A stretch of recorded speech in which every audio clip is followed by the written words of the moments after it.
Hey folks, welcome back to the channel. In this video, we're going to be taking a look at my final round at the 2023 Halloween Growler tournament. If you have not already checked it out, I posted the first day of this tournament on the channel where I played the first two rounds on Admiral Black and Admiral Orange over at the Admiral course in Semmes, Alabama. And now this is my final round I played over at Langley Municipal Park. Now, if you did not watch the first video, go check it out if you don't want any spoilers, and also just, because I'd enjoy you checking out the content. But just to kind of recap where I'm at right now, I shot 11 over par across the first two rounds. I shot 6 over par on round 1 on the black course, and then I shot 5 over par on the orange course. And really, the bulk of that was I played 4 really bad holes out of 36 holes. I had 1 quadruple bogey due to just being a little bit off on a backhand, which in the woods, that can be catastrophic, as you'll know if you play disc golf. Then I had 1 triple bogey in the second round. Then I had 2 doubles in the first round as well. So basically, my 11 strokes came from 4 holes. And the bulk of them came from 2 holes. I had 7 strokes between the triple and the quadruple bogeys. So those were tough. I was doing really well on par safe putts for the most part. I think I hit 5 out of 5 par safe putts from 25 feet or greater than that. So was doing really well there. But if you'll remember, I only converted 3 birdie putts out of 11 attempts. And 2 of those birdie putts were tap-in. So I really only hit 1 really good birdie putt. And outside of that, I was doing really, really poorly, despite the fact that those birdie putts were roughly the same length or shorter than the par putts I was hitting. So I was just off on a couple of backhands in the woods, which, caused me to get in the rough and, take some huge numbers. And then, just was not connecting on birdie putts, so I was not scoring. But I was hitting a lot of really nice par safe putts. So there were some things going my way. I also made both islands, so that was pretty cool.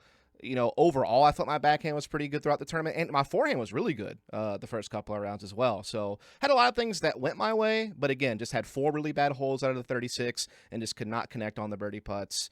And so now I'm trying to make up for it here on the final round. So at Muni, I started on hole 4, and I was trying to play a flex forehand up to the green, but I super overturned that forehand. First shot of the day, just maybe a little jittery, but yeah, just super overturned the forehand. But that's okay. I don't birdie this hole necessarily all the time anyway. Still made sure I could get up and down for par. And as you saw, I gave it a run. I hit metal there, so almost birdied it despite being way out of position. So now we're on hole 5. Just a big hyzer. About 305 feet. Plays a little longer than that due to the hyzer line you have to take to get to the basket. But as you can see, I put myself in prime position. Maybe 20 to 25 feet. And here we go again, folks. 0 for 1 on birdie putts. The theme continues from the previous day. Now, we were playing these... I'll pause this right here, actually. So, the night before this round, randomly, for my pool at Langley Municipal Park, they decided to add 5 red tees to the course. Out of the 20 holes that we play here, they put 5 red tees down. And we were not expecting this. This kind of came out of nowhere. It was a very last-minute change. I have never played red tees at Muni in any tournament I had played prior to this. Usually that's more for like MA4 and some of the female amateur divisions. So was not anticipating there being any red tees. But instead of putting red tees for, MA4 and the female divisions that were playing here this day, they decided just to do the entire pool on red tees on 5 of the longer holes on the course, which actually made the holes harder in my opinion. So, for example, this is hole 6, a par 4, under 600 feet.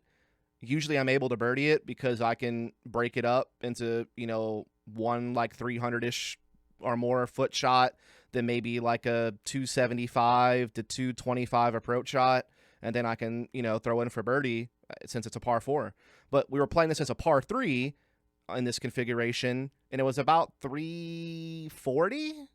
So we took what was kind of a short par 4 that was pretty easy to score on as long as you got off the tee clean and turn it into a pretty difficult par 3 to score on unless you had the distance.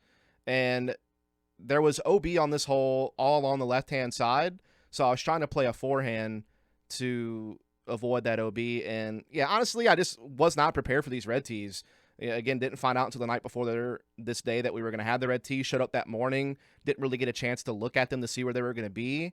But I will say in this scenario, this is roughly where you would be throwing your second shot from if you threw short off the tee. But usually off the tee, I'm able to get a little bit closer to this white pole when it plays as a par 4. And then, like I said, I usually have like 250 or less into the basket and then I can get a birdie because it's a par 4. But it was playing as a par 3 from this red tee, about 340. So kind of realizing I wasn't going to be able to throw it that far, I kind of just played a super safe forehand to stay away from the OB left. Gotta trust it, Dustin. Gotta trust it. And was just trying to make sure I got my par, really. I kind of wanted to give myself maybe a chance at birdie, but as I was telling myself there, I didn't really trust the disc. I didn't power on it enough and kind of scooped it nose up. So that's a tap-in par there. Now, this was also interesting. Hole 7, there's this random police barricade that got put up on this right-hand side because they're going to do a play at the park for Tarzan, the musical or something, in a couple of weeks. So this barricade got put on the right-hand side of hole 3. Or this is hole 7, sorry. This is a par 3. Got my numbers confused there. But this is not out of bounds or anything like that. Just want to make that very clear. But usually I can just play kind of a spike hyzer on this hole. But this one I just gassed it and overturned it. And even though this is a pretty overstable disc, and I thought it would fade enough to get back to the basket, I just juiced it. So as you can see, I'm way right at the basket. And kind of just put it up there to take the par. Now, the hole before this was hole 8. I didn't catch it on video, but it was another one of those holes that used to be like a under 600-foot par 4 that you could birdie as long as you threw 2 pretty good shots. But they turned it into a little over 400-foot par 3, and I wound up taking a 4 on it because I threw like a really rough approach shot that left me way too far away for the par putt, and then I wound up taking a 4 on the hole. But normally it plays as a par 4, but it plays as a par 3 that day. So now I'm actually 1 over par heading into hole number 9. Didn't catch the tee shot, but I got caught up on some branches, so I'm, I think, 225 away from the pin here. So I'm just throwing the Glow Envy, kind of my go-to, you know, under 250 kind of overstable putter. And I threw a good upshot there. And really, this is one of those holes that's just it's about a 400-foot par 3. Plays a little longer than that because of the hyzer line you have to take. So I never expect to birdie this hole anyway. So saving par was all I wanted. Similar situation here. This is like a 370-foot par 3 on hole 10, but it plays a little longer than that because once again you got to play a wide right hyzer line. So this is another hole where I'm just playing for par. So I just take a fairway driver and just make sure I hit this gap, which I did perfectly and faded right into the fairway. And I didn't even need to really look at it. I knew that I was in a good spot to get up and down for par.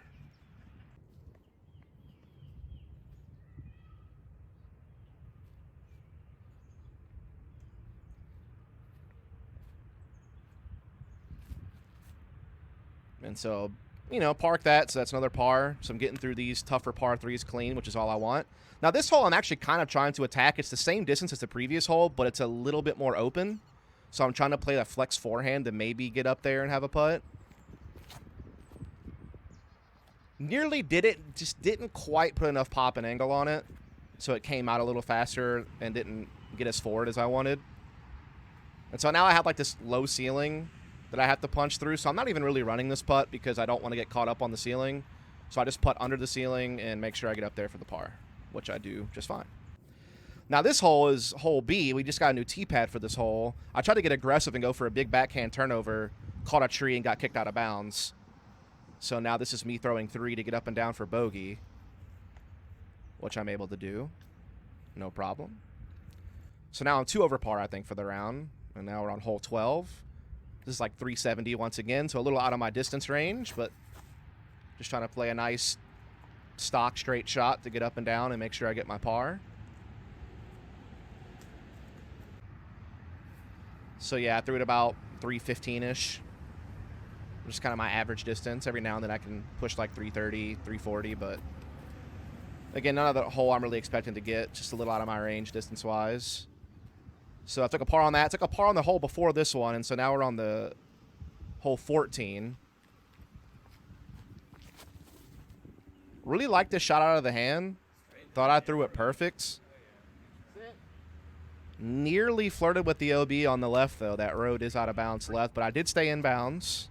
And so this is actually a birdie putt, but again, I got this low ceiling right in my face, so it made me have to throw like a punchier, faster putt low rather than being able to do my normal kind of just stock speed putt. And I was so scared of those. Just didn't happen for me. So wound up par on that hole, so now we're on the 15. Basket over to the left. We were playing the ditch as casual on this hole. so I didn't really have any worries about out of bounds and just bombed one. Unfortunately, the headwind kind of caught this disc and just kept it right. But I did bomb it. I threw it pretty far. As you can see, I threw it well past the basket, which the basket's about 350, 360 from the tee. So I threw this about 370, but it is downhill, so obviously that helped it go a little further than it normally would. Just decided to not bother with the slope and just, you know, put myself in a safe position to get par. Didn't want to death putt back towards the ditch. Now this is the next hole, 16. I overturned a forehand into these bushes. So now I have like this really weird window underneath this, but above this. So there's maybe only like 3 to 4 feet of space I can kind of punch a forehand through to get out of this. This was like one of the holes I can birdie, so this was like a really just rough tee shot to not give myself a birdie look on this hole. But I was able to punch out and at least give myself a look to save par, so that's always nice.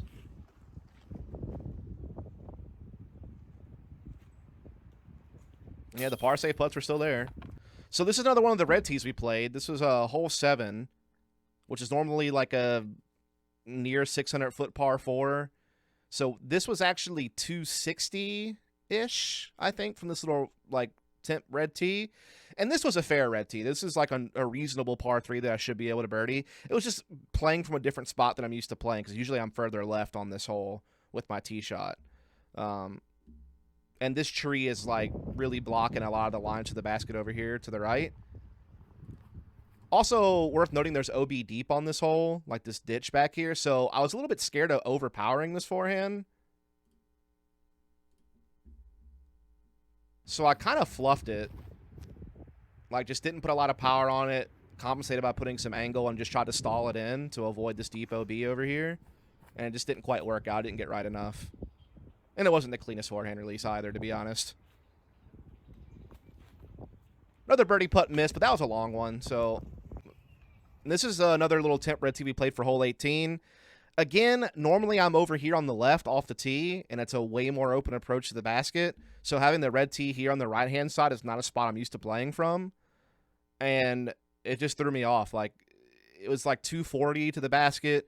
It obviously made the hole easier, because normally this is like a really hard par 3 that almost no one birdies. And from this red tee, it really did make this hole very birdieable. But I just wasn't comfortable with this spot. Again, I don't really throw from here very often. Tried to throw the pyro forehand and just stalled it short into the water. I was like maybe a couple of feet from being on the island and having a birdie putt. So that's me throwing 3, and I want to tap it in for a 4.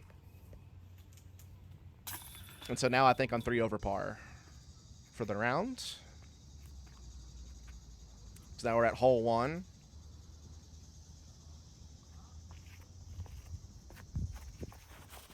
Just decided to throw the stock hyzer backhand and whew, scared the basket, flew right over the top of it. So nearly rung it up and gave myself a pretty reasonable putt for birdie. And that's how I connected. So finally got a birdie on the board for this round, though it came way later than it needed to. And so back I'm 2 over par now. Get left. Put this a little too wide. Skip. But I did get a skip to at least put myself, you know, kind of edge of circle 1 for birdie. Had a slight headwind, though. So definitely a nervy putt due to the headwind that was blowing my way. Oh, yeah, let's go. I was pretty happy with that one. So, again, tough headwind putt. Actually made it work. So back-to-back birdies, back to 1 over par, I think. Now, this is another red tee. Now, normally this place is a longer par 3 from a cement tee pad, and it's like a 350-ish foot hole.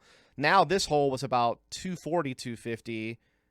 But again, I'm just not used to being here. Like, off the tee, I'm usually under this tree or next to this tree. And then I have like a short approach shot for par. Or if I really bomb a forehand, I can sometimes get circle 1 and actually have a birdie putt. So for this hole, yeah, we were just in a spot I normally don't play. We had a left to right crosswind.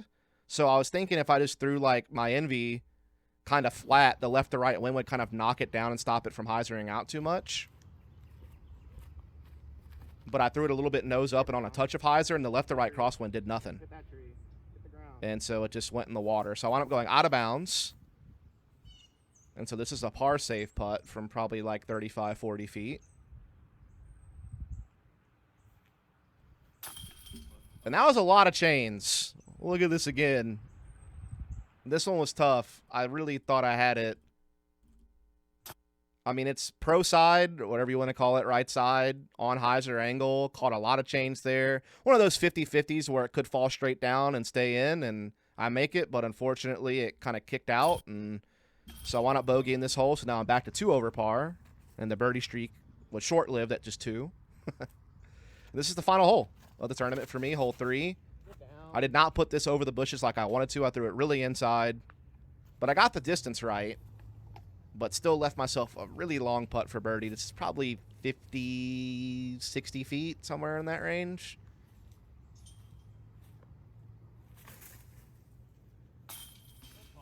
And so I was able to end on a positive note with a birdie. So let's take a look here at the final scorecard. I started on hole 4, parred out the first few holes. This one I had a pretty easy birdie putt. This is the second hole I played, that stock hyzer. I had like a 25-foot birdie putt that I missed. Then, you know, hole 6 was just that weird red tee situation. This one I did not have the greatest tee shot.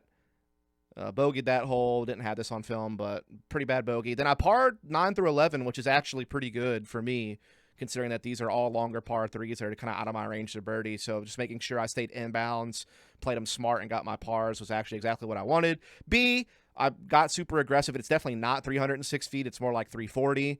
I tried to get aggressive with the big backhand turnover. It backfired. It is what it is. I paid the price for it, took a bogey.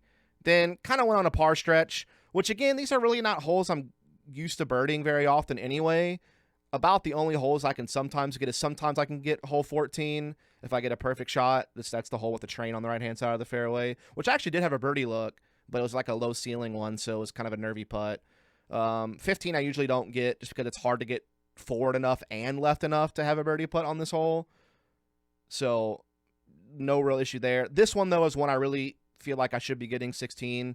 Yeah, it plays a little uphill, and so it probably plays closer to 315-ish, but that's one I still feel like I should have been able to get. 17, I feel like I should have been able to get this one just due to the red tee location. It was definitely doable, and so I kind of botched the tee shot on that.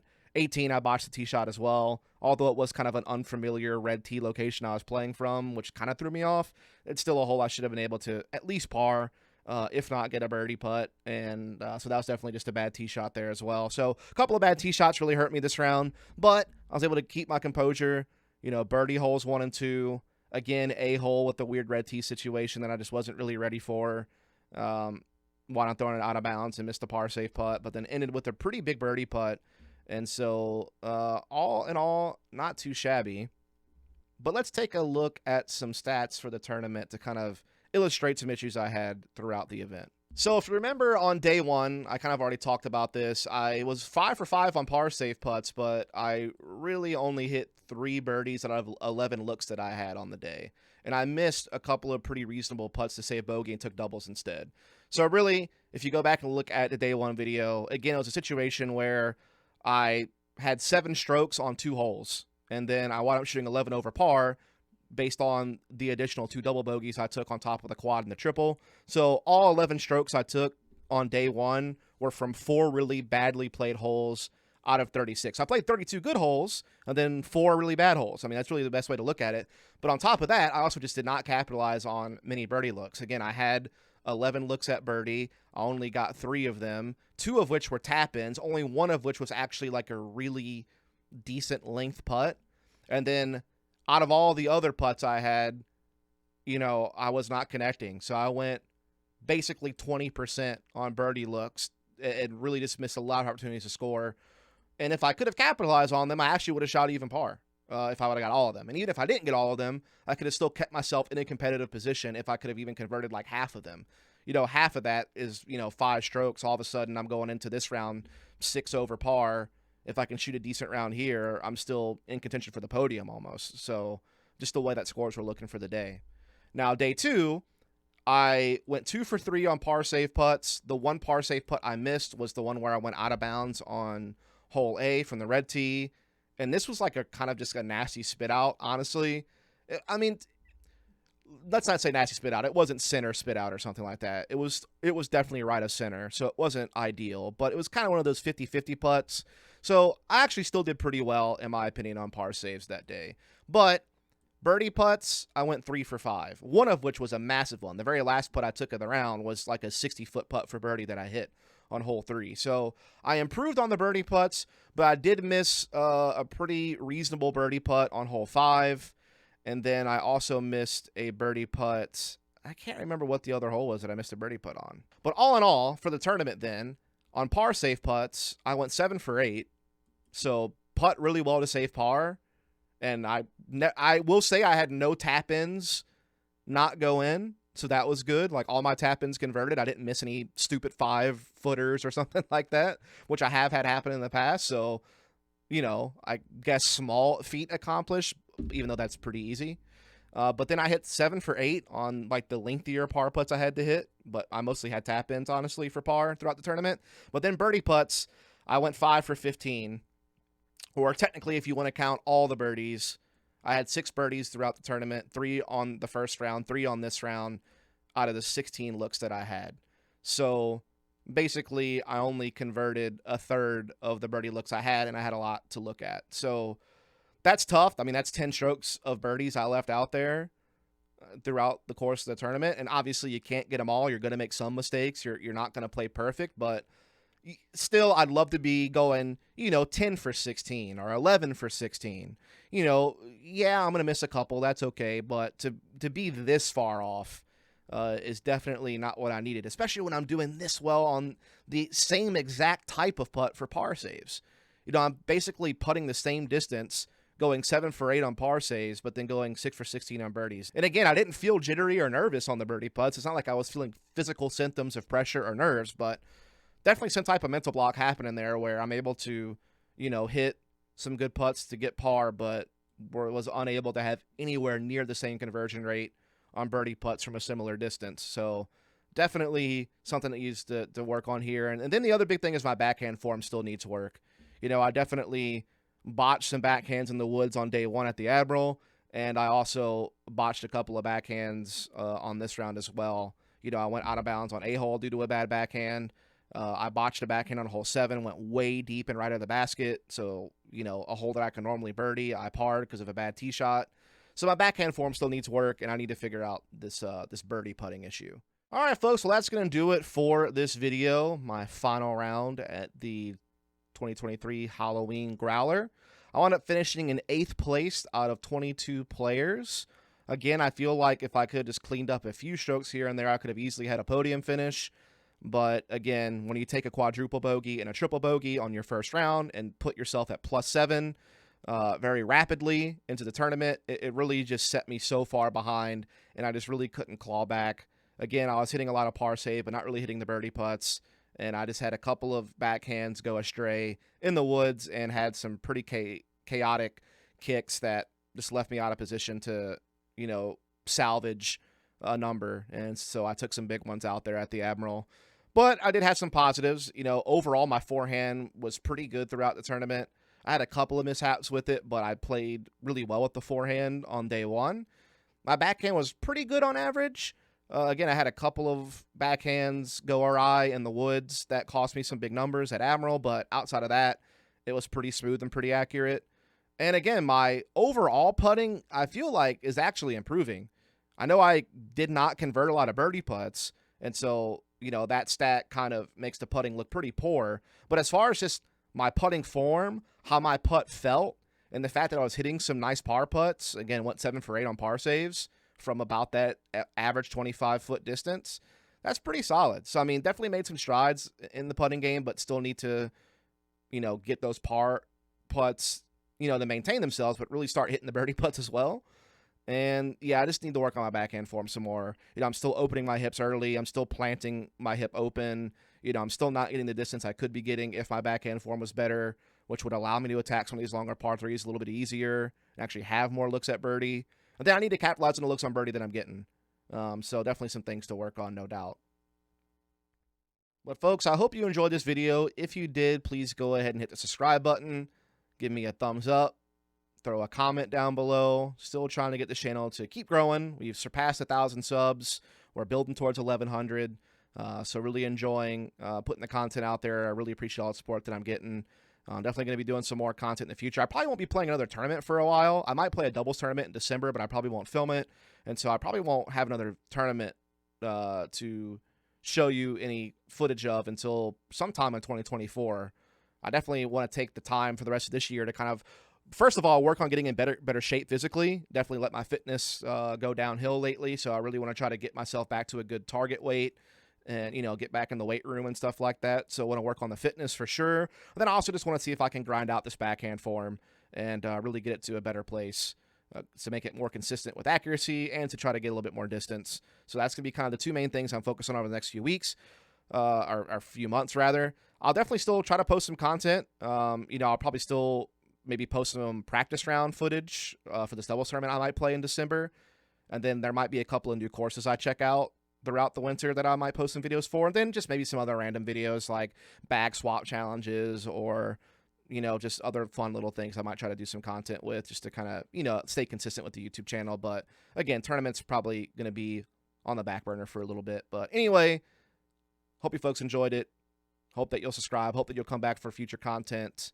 Again, I really appreciate all the support that I've been getting. It's been super cool. Hopefully, you'll also see me doing more Disc Golf Pro Tour commentary and stuff next year, but we'll just have to see how that goes. Without further ado, signing out. Catch you next time.